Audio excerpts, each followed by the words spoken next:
हरे कृष्णा कृष्णा कृष्णा हरे हरे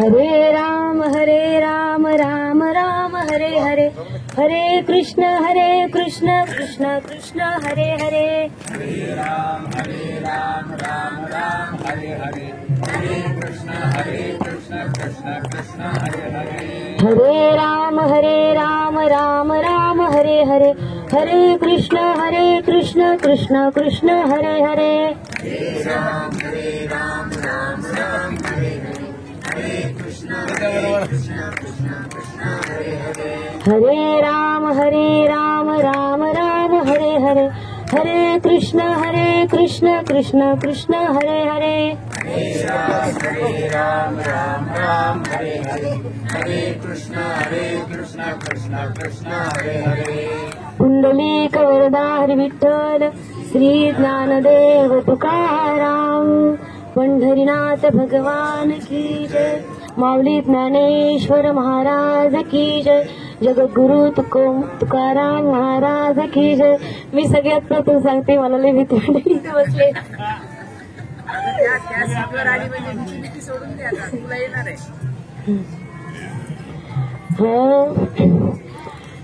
वक्रतुंड महाकाय सूर्यकोटी समप्रभ निर्विघ्नं कुरु मे देव सर्वकार्येषु सर्वदा. गजाननं भूत गणाद सेवितं कपित्थजम्बो फलचारुभक्षणम् उमासुतं शोक विनाशकारकम् नमामि विघ्नेश्वर पादपङ्कजम्. मनोजीवं मारुततुल्यवेगम् जितेन्द्रियं बुद्धिमतां वरिष्ठं वाताध्वजं वानरयुक्तमुख्यं श्रीरामदूतं शरणं प्रपद्ये. समचरणसरोजं सान्द्रनीराम्बुदाभं जगन्नीतपाणिं मण्डनं मण्डनानां तरुणतुलसीमाला कन्दरं कञ्जनेत्रं सदैवलहासं विठ्ठलं चिन्तयामि. कलावज्ञजीवोद्धरार्थावतारं कलाङ्काङ्कटीजोदिकामोदिवक्त्रं खलानीशवादापनोदारदक्षं समाधिस्थमूर्तिं भजे ज्ञानदेवं समाधिस्थमूर्तिं भजे ज्ञानदेवं. जन्माद्यस्य यतोऽन्वयादितरतश्चार्थेष्वभिघ्नस्वराट् तेने ब्रह्महृदाय आदिकवये मुह्यन्ति यत्सूरयः.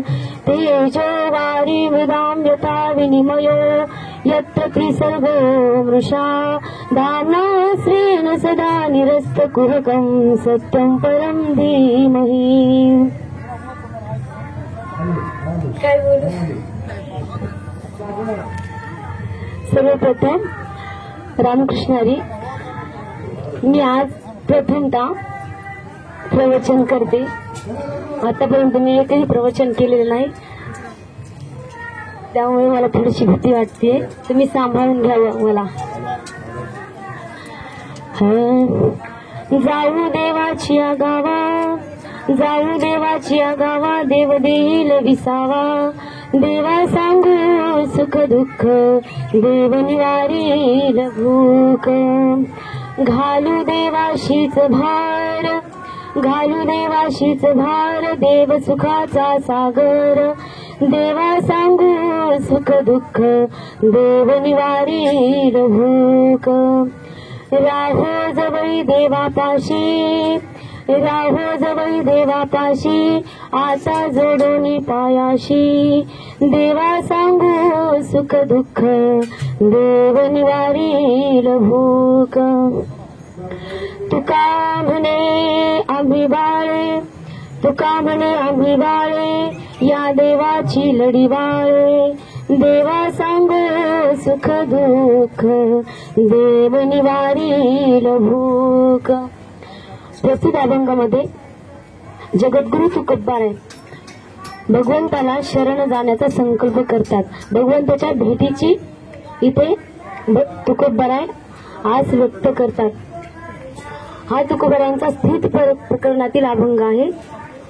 बघा, आपण सर्व आज वारीला जात आहोत आणि वारीच्या निमित्ताने ही प्रवचन सेवा मला देवांनी करायला सांगितलेली आहे. देवाची आज्ञा म्हणून हे प्रवचन, म्हणजे मला भीती वाटते तरी पण देव हे आमच्यासाठी एक गुरु आहेत, त्यामुळे गुरुची आज्ञा ओलांघणं बरोबर नाही, म्हणून मी माझे 2 शब्द का होईना या अभंगावर बोलते. ज्याच्या त्याच्या कर्मावर ते ठरलेलं असतं की आपल्याला वैकुंठ प्राप्त होणार की आपल्याला नरक मिळणार. मग आपल्याला जर वैकुंठ धामच प्राप्त करून घ्यायचं असेल तर आपण चांगलं कर्म केलं पाहिजे. विनाकारण कुणालाही त्रास आपण दिला नाही पाहिजे. काही लोकांना एवढी सवय असते की विनाकारण दुसऱ्यांना त्रास द्यायची, नाही का, काहीही कारण नसताना विनाकारण त्रास देतात. मग आपण जर आपल्याला देवाला जर आपल्याला प्राप्त करून घ्यायचं असेल, देवाला आपल्याला प्रसन्न करून घ्यायचं असेल तर आपण विनाकारण कुणाला त्रास देऊ नये. आपण चांगलं कर्म केलं पाहिजे आणि चांगल्या कर्माने आपल्याला ते वैकुंठ धाम नक्कीच प्राप्त होईल.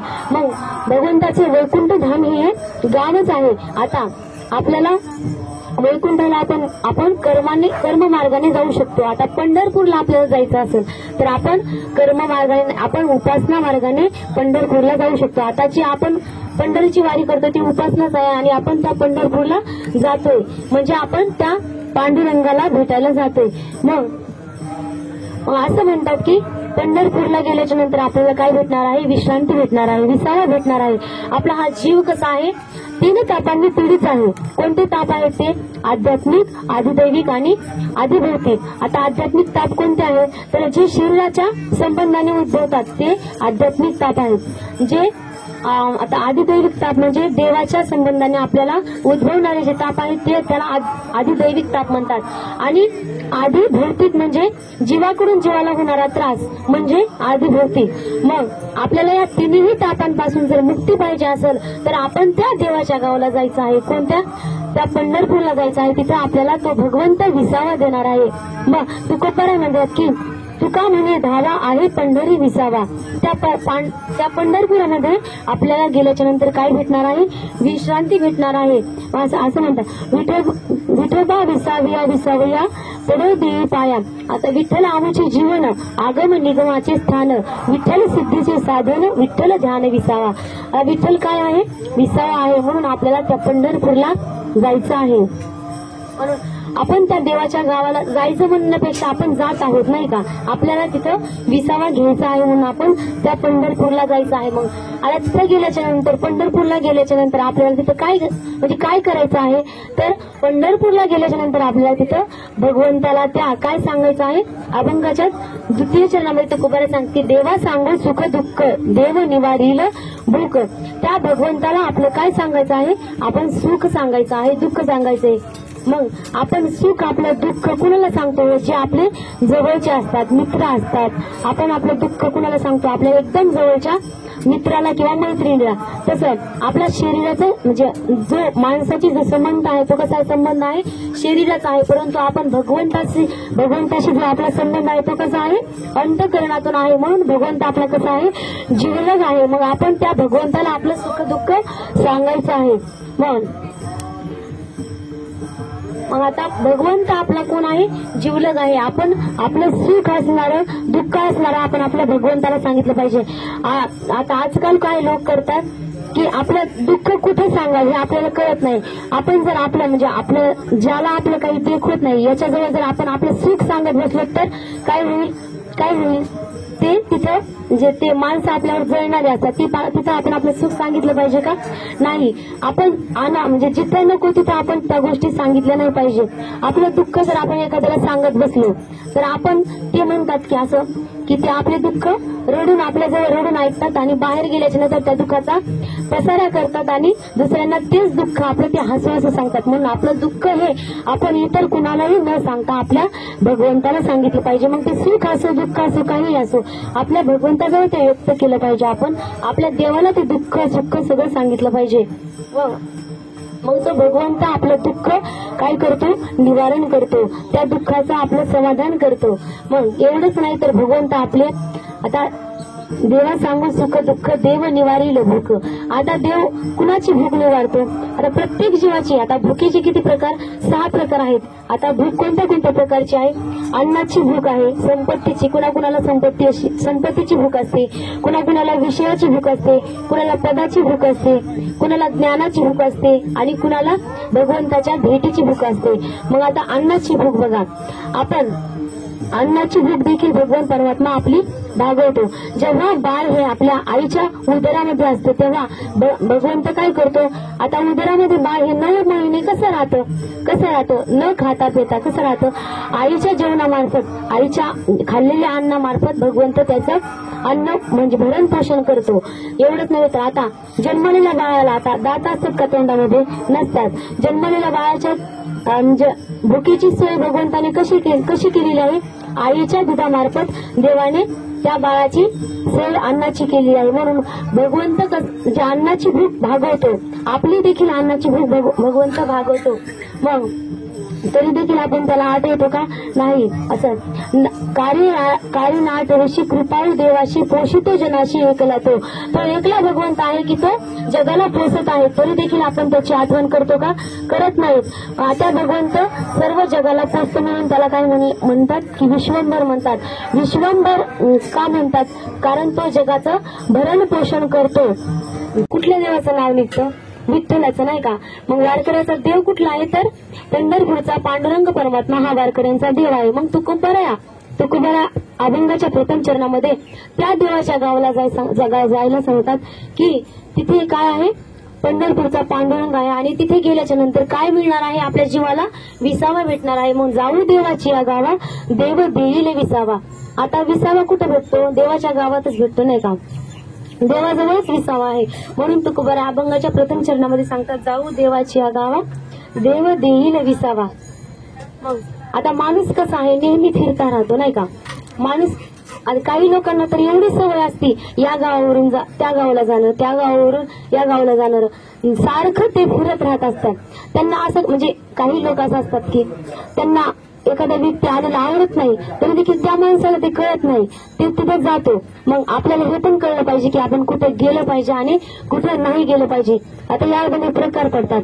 आपण कुठे गेलं पाहिजे आणि कुठे नाही गेलं पाहिजे. मग काही ठिकाणी आपण म्हणजे न बोलवता जायला पाहिजे. काही ठिकाणी आपण मान दिला तरच गेलं पाहिजे आणि काही ठिकाणी कोणी बोलावलं तरी आपण जाऊ नये. आता कुठे बोलावलं तरी जाऊ नये. तर आता जिथं भांडण चालू आहे तिथं आपल्याला बोलावलं तरी आपण तिथे समावेश व्हायला पाहिजे का भांडणामध्ये? नाही. आपण भांडणाच्या ठिकाणी गेलो नाही पाहिजे.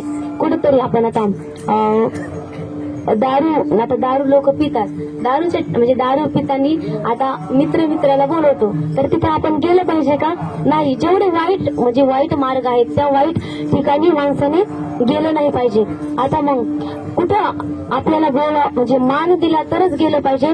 तर कुणाचं बाळसा असेल, कुणाचं लग्न असेल, या ठिकाणी आपल्याला मान दिला, कुणाची वास्तुशांती असेल, या ठिकाणी आपल्याला बोलावलं तरच आपण गेलं पाहिजे. परंतु आता कुठं आपल्याला न बोलवता गेलं पाहिजे माणसाने? तर देवाच्या गावाला आपल्याला नाही बोलवलं तरी आपण देवाच्या गावाला गेलं पाहिजे, संतांच्या गावाला गेलं पाहिजे. मग तुकोबराय सांगतात, इथे सांगतात की तुका म्हणे जवळी न पाचारिता जावे, संत चरणी भावे रिगावया. मग तुकोबराय इथे सांगतात की देवाच्या गावाला किंवा संतांच्या गावाला आपल्याला जरी बोलावलं नाही तरी पण आपण तिथं गेलं पाहिजे. आता त्या देवाच्या गावाला जायचं. मग आता तो देव राहतो कुठे? तर असं सांगतात की भीमा देवी एक वसविले नगर, त्याची नावे पंढरपूर रे, तेथील मुखवशी 4 भुजा त्याशी, बाईल 16,000 रे, नाचत जाऊ त्यांच्या गावा रे, खेळूया सुख देईल विसावा रे. मग त्या देवाच्या गावाला आपल्याला नाही बोलावलं तरी आपण गेलं पाहिजे. मग आता श्रीमद भागवतामध्ये आता प्रियव्रत नावाचा राजा आहे. तर त्या राजाने काय केलं? ही जी पृथ्वी आहे ती काय आहे? प्रकाशमय आहे. तर दिवसाच इथं प्रकाश पडतो. रात्री देखील प्रकाश पडावा म्हणून प्रियव्रत राजाने असा रथ बनवला की तिथे रात्री देखील तिथं अंधार राहायला नाही पाहिजे, म्हणून प्रियव्रत राजाने ते रथ म्हणजे ते पृथ्वीला त्याने प्रदक्षिणा मारल्या. तेव्हा तिथे 7 खड्डे पडली. त्या 7 खड्ड्यांची 7 समुद्र तयार झाले आणि ते जे उंच भाग होते त्यांना द्वीप म्हणतात नाही का. तर त्या द्वीपापैकी 7 द्वीप आहेत ते जम्बू, शाल्मली, प्लक्ष, क्रौंश, शाक आणि पुष्कर यांपैकी जम्बू द्वीप. आता या जम्बू द्वीपामध्ये हे पंढरपूर गाव आहे. तर त्या पंढरपूर असं जम्बू या द्वीपा माझी पंढरपूर गाव गा, धर्माचे नगर देखा विठू पाटील त्याचे नाव गा, चला जाऊ तया ठाया भजन एक भोजन मागाया. मग त्या भीमा तीरावर काय आहे, पंढरपूर आहे. आता भीमा तीरावर तर अनेक गावं आहेत नाही का. मग अनेक गावामध्ये आपण पंढरपूर कसं ओळखायचं. आता पंढरपूर ओळखायचं म्हटल्यावर असं तुकोबराज सांगतात की त्या पंढरपुराच्या ते चंद्रभागा आहे, त्या चंद्रभागेच्या तीरावरती पुंडलिकाचं मंदिर आहे आणि त्या मंदिरापाशी अखंड वैष्णव काय करतात, नामाचा गजर करतात. संत भार पंढरीत कीर्तनाचा गजर होतो. मग असं हे पंढरपूर गाव आहे, तिथे अखंड नामाचा गजर होतो आणि तो तिथे काय आहे, देव आहे. मग त्या देवाच्या गावाला जायचं आहे आणि त्या देवाच्या गावाला गेल्याच्या नंतर मग तिथे काय भेटणार आहे, आपल्याला विसावा मिळणार आहे. म्हणून तुकोबराज सांगतात की जाऊ देवाच्या गावात देव देईल विसावा. आता देवाचे गाव अनेक आहेत. म्हणजे आता देवाचं गाव म्हणण्यापेक्षा हे पूर्ण ब्रह्मांड कुणाचं आहे, देवानेच निर्माण केलेलं आहे. मग देवाचं गाव हे एकच झालं का, नाही. देवाचं गाव हे पूर्ण ब्रह्मांड आहे. मग आपल्याला जर ब्रह्मांड म्हणजे त्या देवाच्या गावाला जायचं असेल तर आपण कसं गेलं पाहिजे, तर ज्ञान मार्गाने आपल्याला देवाच्या गावाला जाता येतं. मग आता दुसरं देवाचं गाव म्हटलं वैकुंठ धाम हे देवाचं गाव आहे. जेव्हा त्यात आपल्याला तिथं जायचं असेल तर आपल्याला कसं जायला पाहिजे, तर आपल्याला वैकुंठाला जायचं झालं तर आपल्याला कर्म मार्गाने त्या देवाच्या गावाला जाता येईल. वैकुंठ धाम आपल्याला प्राप्त करायचं असेल तर आपण आपलं कर्म हे चांगलं केलं पाहिजे. आपल्या जीवनामध्ये आपण जर कर्म चांगलं केलं तरच आपल्याला वैकुंठ प्राप्त होणार. अनादी आहे, अनंत कालापासून हा चालत आलेला संप्रदाय आहे. आपल्या साधू संतांनी हा संप्रदाय अंगीकारलेला आहे. आपण आज वारीला जात आहोत. का जात आहोत, कशासाठी जात आहोत, हे मार्ग आपल्याला आपल्या साधू संतांनी दिलेला आहे. साधू संतांच्या वाटेवर आपण आज चालत आहोत. मार्ग दावून गेले आधी दयानिधी संत ते, त्या संतांनी आपल्याला हा मार्ग दाखवलेला आहे आणि त्याच मार्गावर आज आपण सर्वजण चालत आहोत. भगवंताच्या भेटीच्या आशेने सर्व आपण आज 15 दिवस झाले असतील.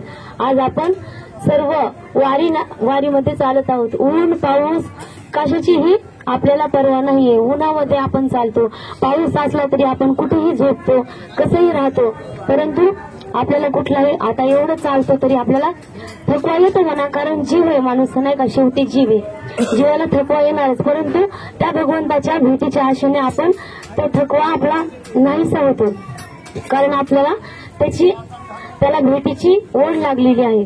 मग जसं जसं आपण चालत आहोत तसा आपला थकवा कमी होत जातो.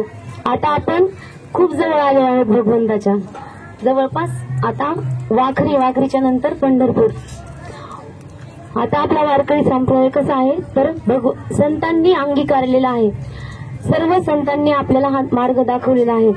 शिवाय संतांच्या मार्गावर चालल्याच्या नंतर आपण भगवंताचं नामस्मरण केलं, चिंतन केलं, त्यांची पूजा अर्चना केली तर आपल्याला याचं फळ निश्चितच मिळणार आहे. म्हणून आपला संप्रदाय कसा आहे, फलद्रूप आहे. आता कुठलाही संप्रदाय असो त्याची काही तत्वे असतात. आपल्या संप्रदायाची देखील काही तत्वे आहेत. आपल्या संप्रदायाची कोणती तत्वे आहेत, तर संत, ग्रंथ, तीर्थक्षेत्र, साधना आणि देव. प्रत्येक कुठलाही संप्रदाय असो त्याचे 5 तत्वे ह्या आहेतच. कुठल्याही संप्रदायामध्ये म्हणजे कोणताही संप्रदाय असू द्या, त्यांचा देव असतो, त्यांचं तीर्थक्षेत्र असतं, ग्रंथ असतात, वेगवेगळं प्रत्येकाचं असतं.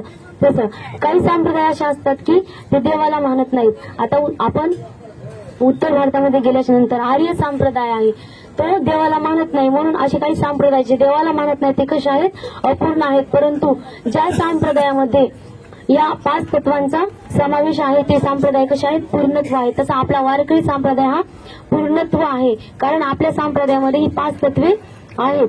मग आपल्या वारकरी संप्रदायाचे संत कुठले आहेत? तर आपल्या वारकरी संप्रदायाचे संत आहेत संत ज्ञानेश्वर, निवृत्तीनाथ, सोपानदेव, मुक्ताबाई, एकनाथ, नामदेव, तुकाराम. आता प्रमाणामध्ये घ्यायला गेलं तर नमो ज्ञानेश्वरा, नमो ज्ञानेश्वरा, निवृत्ती उदारा, सोपानदेवा, मुक्ताबाई, नमो त्रिभुवन पावनी. आज आपल्या वारकरी संप्रदायाचे हे कोण झाले? संत झाले. जर अनेक संत आपल्याला अजून काही आहेत तर त्या पवित्र ते कुळ पावन तो देश तेथे हरचे दास जन्म घेती. हा सर्व म्हणजे पूर्ण अभंग कसा आहे? संतांचं वर्णन करणारा आहे. म्हणून आपल्या वारकरी संप्रदायाचे हे काय झाले? संत झाले. आता आपल्या वारकरी संप्रदायाचे ग्रंथ कुठले आहेत? तर आपल्या वारकरी संप्रदायाचे ग्रंथ श्रीमद भगवद्गीता, श्रीमद भागवत, अजून भगवती ज्ञानेश्वरी, तुकोबारायांचा गाथा, मग असे अनेक ग्रंथ आहेत. परंतु हे म्हणजे कसे महत्वाचे का मला म्हणतात? भाव धरून यात वाचे ज्ञानेश्वरी, कृपा करी हरी तयावरी. जर आपण भाव धरून आपण ज्ञानेश्वरी वाचली तर तो भगवंत आपल्यावर कृपा करतो. आता आम्ही आळंदीमध्ये राहतो. आळंदीमध्ये राहत असताना आम्ही पाहतो आजन वृक्षाखाली अनेक साधक ज्ञानेश्वरी वाचतात. ज्यांना लिहिता वाचता येत नाही ते देखील ज्ञानेश्वरीवरून फक्त बोट फिरवतात. असे अनेक आहेत की ज्यांना वाचता लिहिता येत नाही, त्यांना देखील ज्ञानेश्वरीवरून नुसत्या ओळीवरून बोट फिरवता त्यांना आज ज्ञानेश्वरी वाचता येते. हे भगवंताच्या आपल्यावर असणारी त्यांच्यावर झालेली कृपा आहे. मग भाव धरून या वाचे ज्ञानेश्वरी, कृपा करी हरी तयावरी. मग तुकोबाराय असं सांगतात की गीता भागवत करीती श्रवण, अखंड चिंतन विठोबाचे. गीता भागवताचं चिंतन हे का? कारण गीता हे मूळ पाया आहे. म्हणजे मूळ तर तसा वेद आहे, परंतु सर्व वेदांचं सार हे गीता आहे. म्हणून तुकोबाराय म्हणतात की गीता भागवत करीती श्रवण, अखंड चिंतन विठोबाचे. आता ही काय झाली? वारकरी संप्रदायाची ग्रंथ झाली. आता वारकरी संप्रदायाची तीर्थक्षेत्र कुठली आहेत? तर वारकरी संप्रदायाची तीर्थक्षेत्र पंढरपूर, आळंदी, देहू आणि पैठण ही मूळ वारकरी संप्रदायाची काय आहेत? तीर्थक्षेत्र आहेत. आता पंढरपूरमध्ये कुठलं तीर्थक्षेत्र आहे? कुठली नदी आहे? तर पंढरपूरमध्ये कुठली नदी आहे? चंद्रभागा. ऐशी चंद्रभागा, ऐशी भीमा तीर, उभा विटेवर देव कोठे, किंवा चंद्रभागे तिरी उभा पांडुरंग. मग पंढरपूरमध्ये कोणती नदी आहे? कोणतं तीर्थ आहे? तर चंद्रभागा. मग आता आहे आळंदीमध्ये कुठली नदी आहे? इंद्रायणी.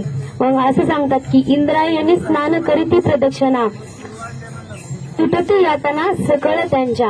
आता इंद्रायणीमध्ये स्नान केल्याच्या नंतर त्यांच्या जीवनामध्ये ज्या काही यातना आहेत त्या नाहीशा होतात.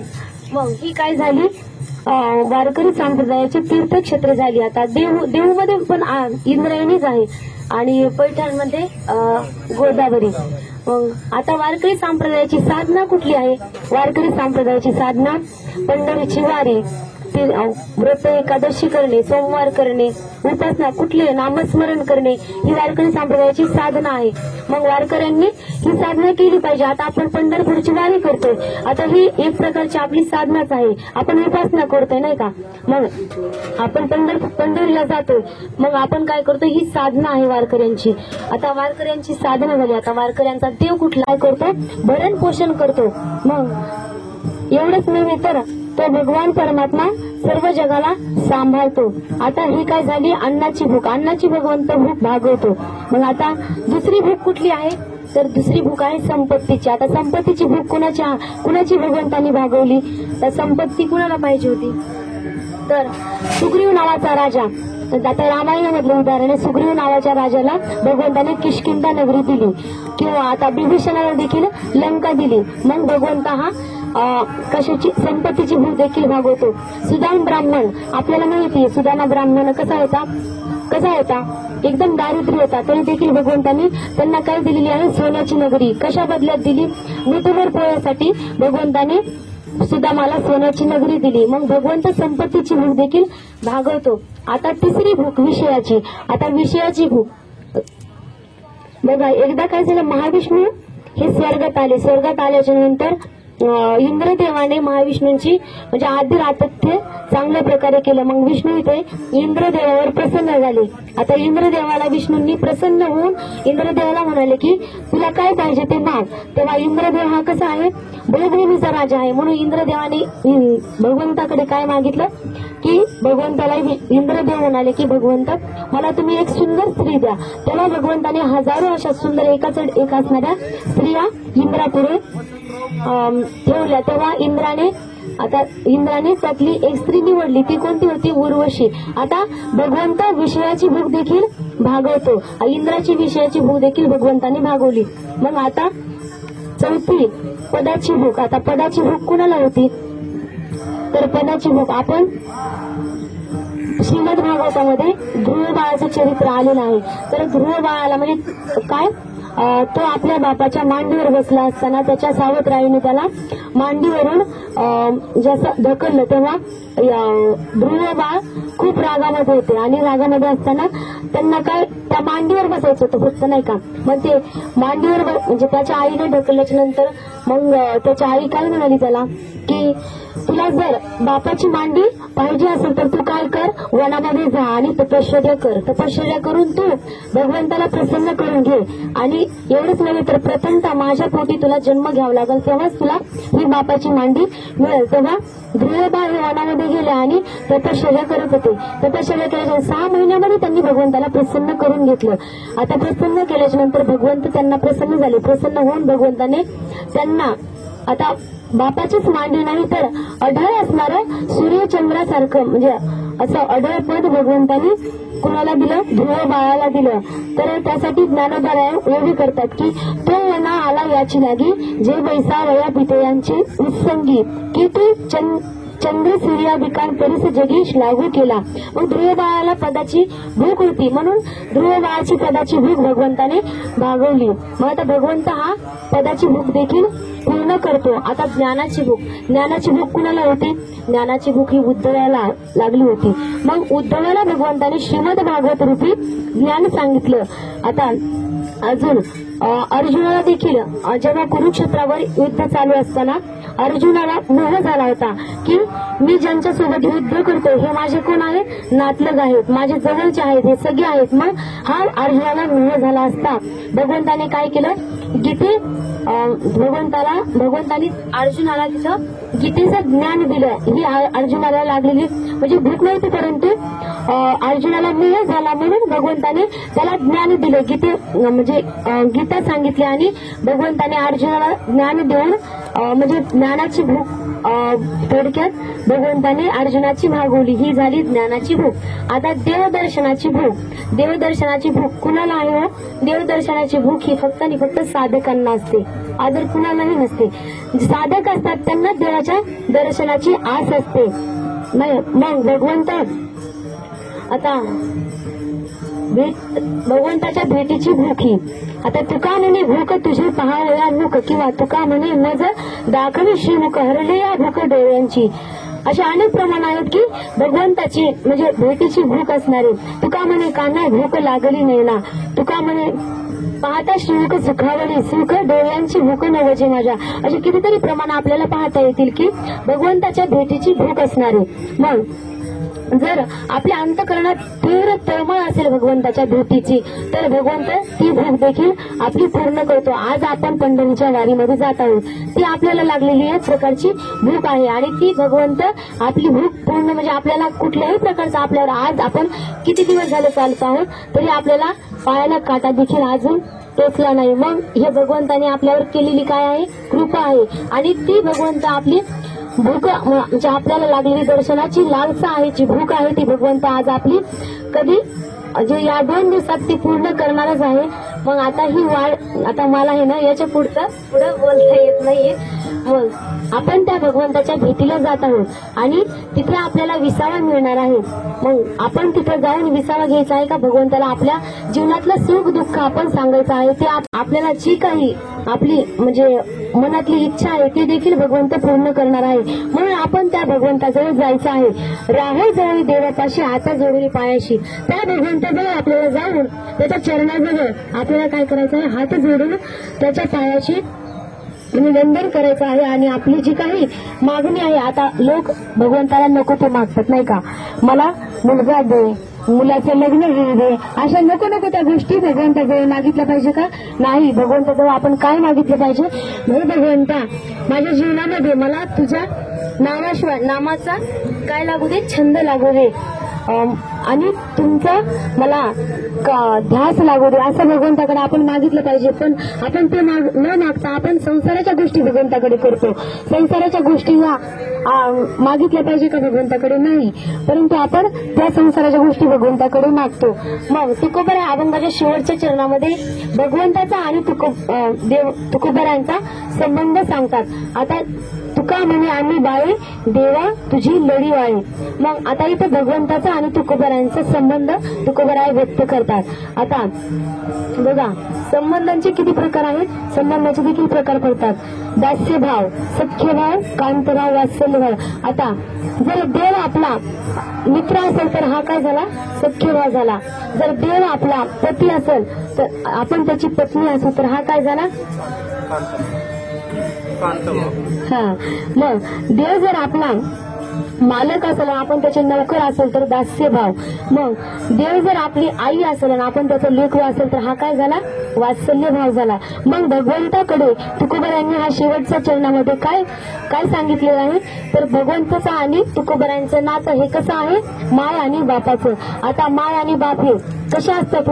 आपल्या लेकरांनी कोणतीही चूक करू द्या जीवनामध्ये, आपण अनेक चुका करतो तरी देखील आपण आपले मायबाप आपल्याला त्या चुका आपल्या पोटात घालतात आणि आपल्याला माफ करून टाकतात. तसं भगवंत हा आपला काय आहे?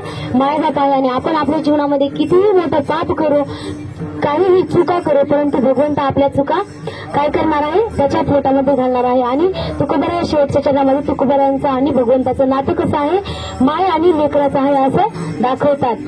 झालेली सेवा तुमच्या सर्व वैष्णवांच्या चरणी समर्पित करते आणि सेवेला पूर्ण विराम देते.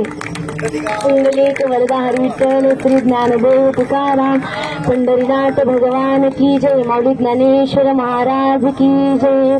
जगद्गुरु तुकाराम महाराज की जय.